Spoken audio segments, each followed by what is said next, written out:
네, 안녕하세요. 슬기로운 통독생활. 오늘은 디모델 전후서를 함께 하도록 하겠습니다.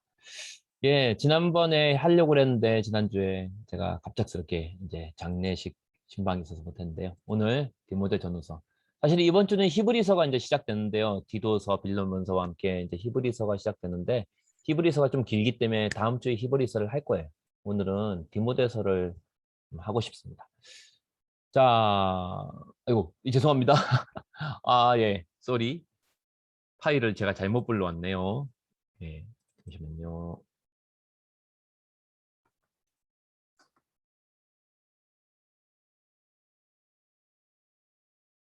잠시만요. 다른 거 빌려와야겠습니다. 히브리서 갑자기 습기 튀어나왔습니다. 네. 디모데서 이제 배경은, 바울이, 인생 말년에 쓴 편지예요. 누구에게 썼을까요? 네, 디모데에게 쓴 편지죠, 디모데. 근데 디모데는 누구입니까? 바울이 어, 복음으로 낳은 믿음의 아들이라고 소개를 합니다. 쉽게 말하면 자기가 예수님 안에서 정말 신앙으로 복음으로 낳은 믿음의 아들이라는 거죠. 근데 이 디모데가 이제 바울이 2차 선교 여행 때 이제 디모데를 픽업을 합니다. 디모데를 데리고 아마 1차 선교 여행 때 그 루스드라 그쪽 더베 지역, 그러니까 지금의 터키 지역에 이제 교회가 세워지고 그때 이제 디모데가 구원을 받은 것 같아요. 그리고 바울이 본격적으로 아니 바울이 디모데가 바울과 이제 선교 여행에 연합하게 된 거는 함께 하게 된 거는 2차 선교 여행 때 바울이 이제 그리스로 나아갈 때 디모데를 데리고 떠나게 됩니다. 그래서 이제 그 이후로 바울이 디모데와 함께 선교 여행을 하면서 특별히 에베소 교회의 목회를 나중에 디모데에게 맡기게 돼요. 예. 그리고 디모데가 그 외에도 여러 지역을 맡은 적이 있지만 특별히 이제 바울의 말년에 디모데 전서는 이제 바울의 말년 중에서 조금 전이고 디모데 후서는 진짜 말년, 임종 바로 직전이에요. 그래서 디모데 전서는 감옥에서 쓴 편지는 아닙니다. 예.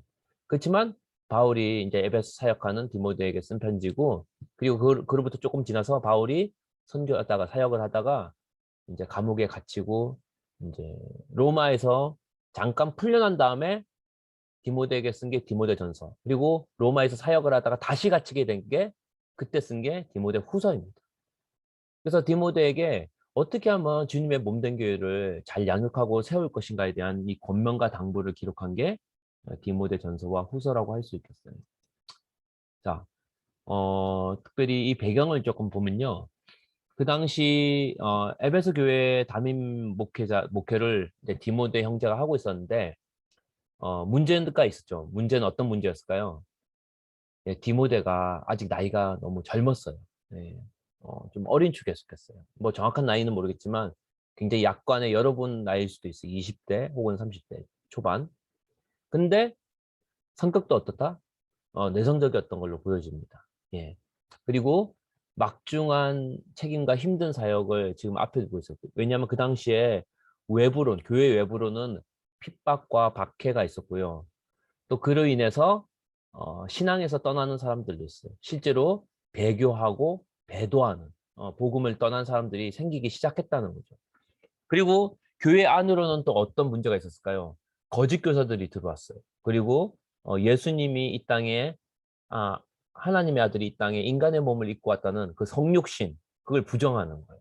그리고는 영지주의, 금욕주의, 즉 육체는 악한 거고 영만 거룩한 거다.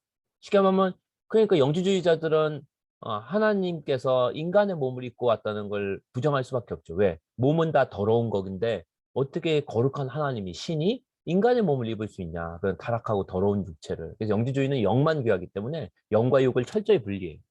어쨌든 그런 영지주의의 영향으로 금욕주의가 유행했어요. 그러니까 겉으로 이렇게 막 육체를 연단시키고 훈련시키고 먹는 거라든지 금식 뭐 이런 걸 해가지고 이 타락한 육체, 죄된 육체는 철저하게 짓밟아야 된다. 이런 영지주의, 금욕주의, 이분법적인 비성경적인 교리들이 이 교회 안에 들어온 거예요. 이런 건 다 그리스 철학의 영향들이에요.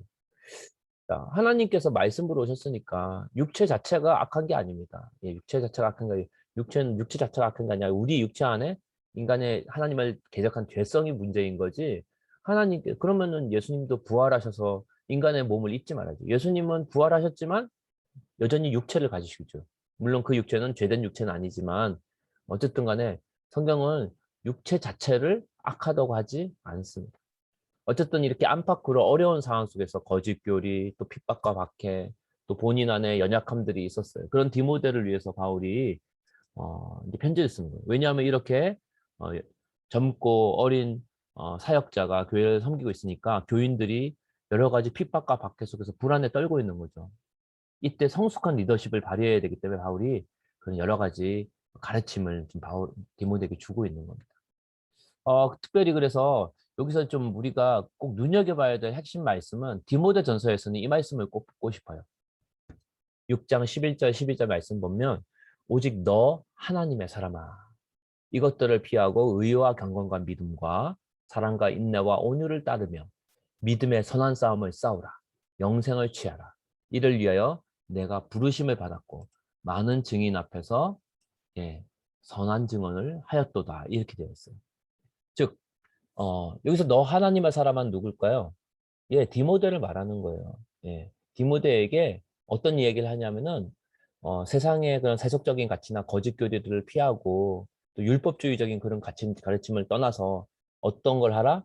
지도 교회 지도자로서 양들에게 믿음의 본을 보여라 이런 얘기를 해요. 그러면서 그 본은 어떤 실제적으로 어떤 삶을 살아야 된다? 의와 경건과 믿음과 사랑과 인내와 온유함을 따르라. 이것이 지도자의 좋은 본이라는 거죠. 그리고 그 하나님의 성품, 지도자의 성품, 리더십의 본을 보이면서 동시에 어떻게 하라? 믿음의 선한 싸움을 싸우라. 이건 굉장히 중요한 말이죠. 왜냐하면 이 마지막 때 정말로 교회의 리더가 정말 복음 위에 굳건히 서서 끝까지 서 있는 모습, 견고한 모습을 어, 서, 모습으로 서 있지 않으면은 흔들릴 수밖에 없는 거예요. 그렇기 때문에 이 리더는 어떤 상황에서도 흔들리지 말고 끝까지 믿음의 선한 싸움을 싸우라고 바울이 격려하고 응원하고 있습니다. 예. 자, 그리고 디모데 후서에서도 이 말씀을 여러분과 함께 읽고 싶어요. 디모데 후서 2장 3절 4절 말씀인데요. 너는, 이제 디모데는이죠. 디모데 너는 그리스도 예수의 좋은 병사로 나와 함께 고난을 받으라. 병사로 복무한 자는 자기 생활에 얽매인 자가 하나도 없나니 이는 병사로 모집한 자를 기쁘게 하려 함이라. 아멘. 즉 예수님께서는 기본적으로 모병제잖아요. 모병제. 부르시죠, 병사들을. 그러면은 우리가 거기에 반응을 하는 거예요. 주님께서 이제 군사를 모집했어요. 근데 그 군사로 디모데를 불렀어요. 이제 주님과 함께 그 믿음의 선한 싸움을 싸우는데 디모데 전서에서도 믿음의 선한 싸움, 디모데후서에서도 군사로서의 싸움을 얘기해요. 근데 병사는 어떻게 한다? 어, 이제 바울 형제와 함께 디모데가 주님을 위해 고난을 받아야 된다는 거죠. 고난을 감당해야 된다는 거죠. 왜냐하면 이 군사는 자기 일에 얽매이지 않기 때문에 그래요. 여러분들도 여기 특히 군대 다녀온 형제들은 알 거예요. 군대에서 무슨 자 전진 앞으로 하고 실제 전쟁이 터졌을 때 저 여자친구 만나느라 오늘 뭐 전투에 못 나갈 것 같습니다. 오늘 제가 무슨 과제물 제출하느라 이럴 수가 없죠. 예. 거기서는 전쟁이 지금 벌어진 상황에서 군대에서는 정말로 위에서 사명과 명령이 임무가 떨어졌을 때 자기 생각, 자기 약속을 내려놓고 어, 그 부르신 그 높은 위로부터의 부르심에 무조건 순종하여 그 사명을 완수하는 게 제1 목표이기 때문입니다. 그래서 특별히 그리스도인은 하나님 나라의 군사라는 거죠. 여러분들은 하나님 나라의 군사입니다. 그리고 우리 공동체는 그리스도의 군대입니다. 그렇기 때문에 우리 각자가 스케줄이 있다 하더라도 주님의 나라의 사명을 위해서 어떻게 됩니까? 우리 공동체가 한 마음으로 하나가 되어 자기보다 주님 나라 그리고 내 스케줄보다 내 개인적인 일보다 주님의 비전을 위해서 그걸 최우선순위 놓고 그것을 위해 살아가는 것이 우리 그리스도인의 삶이라는 거죠. 예. 그리고 그것을 위해서 하나님께서 우리를 어떻게 하셨다? 구원하셨다는 겁니다. 특별히 핵심 구절 제가 보통 한 구절만 하는데 디모데후서에서는 꼭 이 말씀도 같이 읽고 싶어요. 3장 15절 말씀인데요. 또 어려서부터 성경을 알았나니 성경은 능히 너로 하여금 그리스도 예수 안에 있는 믿음으로 말미암아 구원에 이르는 지혜가 있게 하느니라. 되게 제가 좋아하는 말씀인데요. 특별히 이 마지막 때 흔들리는 가치관 속에서 그 거짓교리들 속에서 어려움 속에서 박해 속에서 디모데 너가 어떻게 해야 된다? 말씀을 붙잡아야 된다. 어떤 말씀? 기록된 성경 말씀을. 왜냐하면 성경 말씀 안에 뭐가 들어있기 때문에 그리스도 예수 안에 있는 믿음으로 말미암아 구원에 이르는 지혜가 성경 안에 있다는 거죠. 특별히 우리가 여러분들이 이 마지막 때 정말 그리스도의 군사로서 어떻게 살아야 될지 무엇을 해야 될지 명확한 방향을 가르쳐주는 그것이 바로 하나님의 말씀이고 그것은 기록되어 객관적인 진리로 우리에게 선포되어지고 있습니다. 그렇기 때문에 우리 강천공이 이 슬기로운 통독 생활을 통해서 더 하나님 말씀에 매진하고 또 말씀으로 무장을 해서 마지막 때 믿음의 선한 싸움을 싸우는 그런 군사들로 모두가 섰으면 좋겠습니다. 자, 그러면 우리 함께 좀 음소거를 풀도록 할까요? 여러분, 네, 음소거를 좀 풀도록 합시다. 그리고 카메라도 좀 켜주시고요. 예. 자, 카메라 좀 켜주시고요. 우리 함께 외쳤으면 좋겠어요. 자, 믿음의 선한 싸움을 싸웁시다 라고 하는데요. 제가 믿음에 하면 여러분이 선한 싸움을 싸웁시다 이렇게 외쳤으면 좋겠습니다. 자, 그렇게 준비됐죠? 시작하겠습니다. 믿음에 선한 싸움을 싸웁시다. 아멘. 네, 마지막 때 우리 한 사람도 낙오한 자 없이 또 낙오되면은 우리 함께 서로 일으켜서 끝까지 완주하는 그런 믿음의 경주 선한 싸움 싸웠으면 좋겠습니다. 자, 우리 인사드리고 좋은 밤 되세요.